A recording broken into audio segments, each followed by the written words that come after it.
Military expert, retired colonel of the Armed Forces of Ukraine, military pilot-instructor Roman Svitan, stated that today the units of the Armed Forces of Ukraine at the front are in a state of active defense, and the transition to the mode of counter-offensive operations at the tactical level is possible under certain conditions. The whole point of active defense comes down to counterattacks, as a result of which some lost positions are returned or new ones are taken. But all these are tactical level operations, 3 to 4 kilometers deep, no more than that. 5 to 7 kilometers, that's if you try hard enough. He emphasized in an interview with Glavred. The expert says that the Ukrainian Armed Forces do not yet have the capabilities to carry out operational level actions, since operational tactical operations must be carried out with the support of aviation. We must have at least 2 NATO aviation brigades, Mirage, F-16, Gripen. Therefore, at this stage, it is not worth talking about operational tactical breakthroughs. This will definitely not happen this year, but will only be possible next year, by the end of 2025 or early 2026. The 2nd F-16 Brigade will arrive, and then it will be possible to plan operational tactical operations with access to the coast of the Sea of Azov and the liberation of the same Crimea by land. He does not rule out. The interlocutor admitted that this year, the Ukrainian Armed Forces could conduct offensive operations using aviation and missile components, that is, long-range weapons. Let's say we can take on Crimea and not give the Russians a break. And then, after several months of nightly and daily shelling with our long-range weapons, we will be able to inflict serious damage on the Russian occupiers in Crimea. And this will already be considered an offensive operation and at a strategic level. In this way, we have the opportunity to push through the enemy, Svitan added.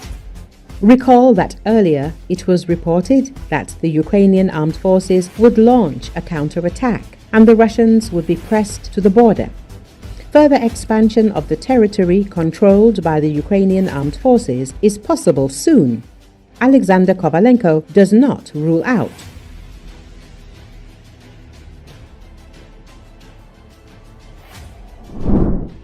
The United Kingdom will deliver more than 5,000 air defense missiles to Ukraine, the British government announced in a statement on Thursday.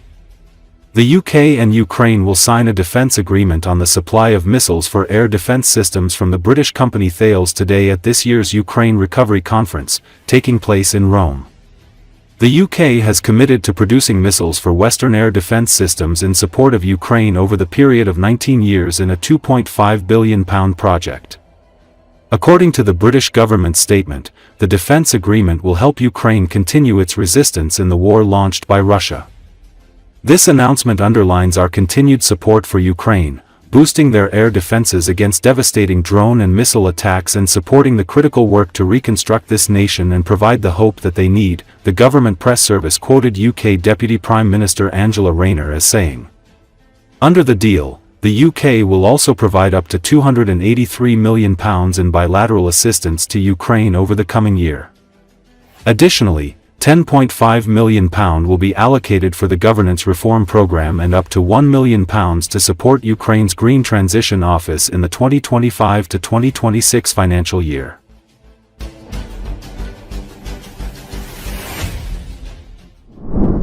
Ukraine seems to have found the aggressor's sore spot.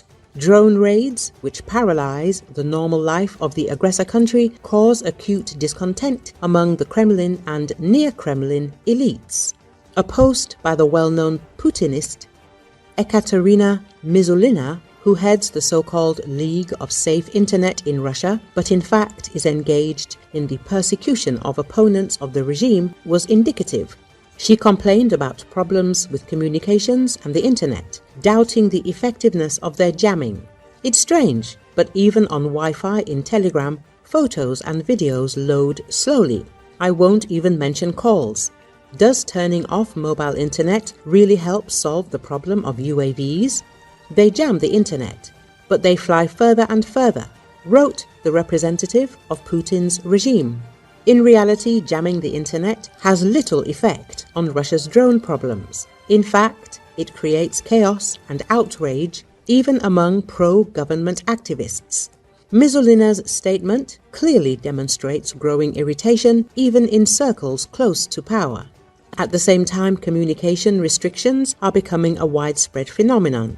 Even in Kamchatka, more than 7,000 kilometers from the front, these strict measures were introduced. And in Izevsk, due to drone attacks, residents lived without the internet for 2 weeks. Because of this, they could not find out about the raid in advance. Since Telegram did not work, there were no sirens, alerts, or SMS from emergency services. The consequences of such total shutdowns go far beyond the inability to watch videos. The normal daily life of Russians is paralyzed.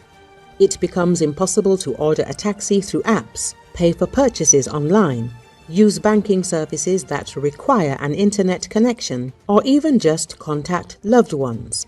The entire familiar digital infrastructure on which a modern city relies collapses. In addition, Ukrainian drones have dealt a serious blow to Russian civil aviation. Thus, on May the 26th, 2024, several Russian airports, including Vnukovo, Sheremetyevo and Domodedovo in Moscow, as well as airports in St. Petersburg and Nizhny Novgorod, were forced to introduce flight restrictions or temporarily close due to the drone threat.